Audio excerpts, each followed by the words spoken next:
తెలంగాణ పల్లె మాధుర్యాన్ని వివరిస్తూ రచించిన గేయాన్ని పాడేందుకు గాయని గాయకుల ఎంపికను రవీంద్ర భారతిలో ఈ నెల 28న నిర్వహిస్తున్నట్లు గేయ రచయిత శ్రీనివాస్ తెలిపారు. సోమాజిగూడ ప్రెస్ క్లబ్లో ఏర్పాటు చేసిన విలేకరుల సమావేశంలో బీసీ సంక్షేమ సంఘం అధ్యక్షుడు జాజుల శ్రీనివాస్ గౌడ్తో కలిసి ఆయన మాట్లాడారు. భవిష్యత్ తరాలకు 100 ఏళ్ల క్రితం తెలంగాణ జీవన విధానం ఎలా ఉందో వివరిస్తూ రూపొందించిందే నూరేళ్ల నా ఊరు గేయమని అన్నారు. సుమారు 4 గంటల నడివి గల ఈ పాటను పాడేందుకు 460 మంది గాయకులను ఎంపిక చేస్తున్నట్లు తెలిపారు. ఇప్పటికే తెలంగాణలోని అన్ని జిల్లాలలో పర్యటించి కొంతమందిని ఎంపిక చేసినట్లు చెప్పారు.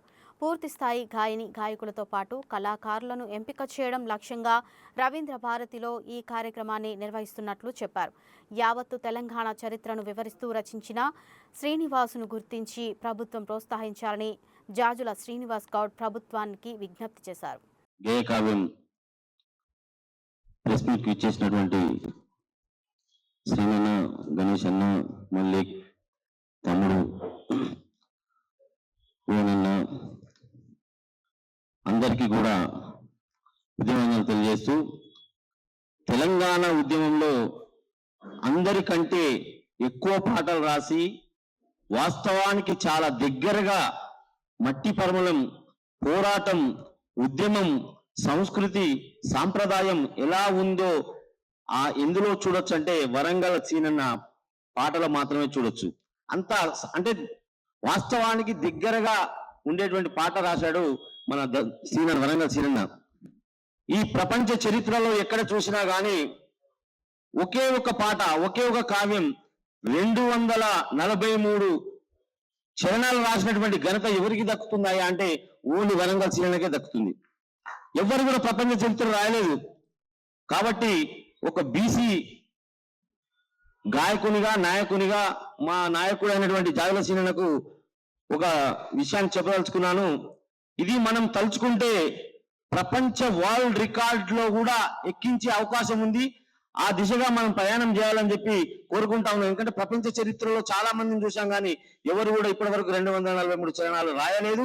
4 గంటల పాటు ఏకదాటిగా సాగే పాట అది ఏదన్నా ఉంది అంటే అది వరంగల్ సీనన్న పాటనే. కాబట్టి ఖచ్చితంగా మీడియా సోదరులు, ప్రింట్ మీడియా, ఎలక్ట్రానిక్ మీడియా మిత్రులకు, అదేవిధంగా 100 ఏళ్ల నా ఊరు గేయ కావ్యాన్ని ఈరోజు రచించి 2 తెలుగు రాష్ట్రాల్లో, అదేవిధంగా మొత్తం అన్ని జిల్లాల్లో పర్యటించి ఈ కావ్యాన్ని, అద్భుతమైనటువంటి కావ్యాన్ని తెలుగు సమాజానికి, భవిష్యత్ తరాలకు అందించాలనేటువంటి ఒక పెద్ద లక్ష్యంతో దాదాపు సుదీర్ఘంగా 25 సంవత్సరాల పాటు ఈ గేయాన్ని రచించినటువంటి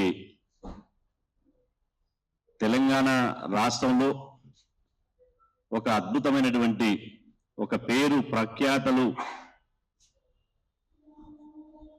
ఈ తెలంగాణ మట్టి మీద పేరు ప్రఖ్యాతలు ఉన్నటువంటి 10 మంది ఉంటే ఆ 10 మందిలో అగ్రగణ్యుడు ఈరోజు తెలంగాణలో ఉన్న సాహిత్యాన్ని అద్భుతంగా తన కలం ద్వారా అందించేటువంటి మా వరంగల్ సీనన్న ఈ కావ్యాన్ని ఈరోజు జాతికి అంకితం చేయడాన్ని మేము మనస్ఫూర్తిగా అభినందిస్తున్నాం.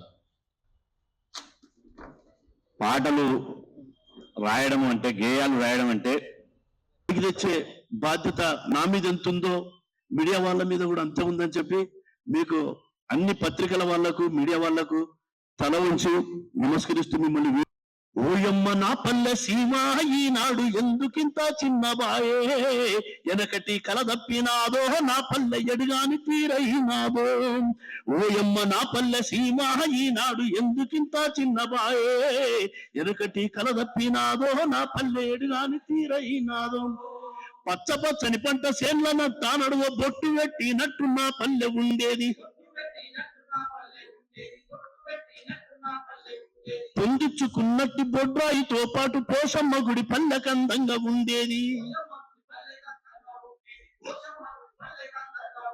ఎంత దూరంగున్న ఎత్తైన మా ఊరి తాటి చెట్లే పల్లె ఉనికి నీ సాటేది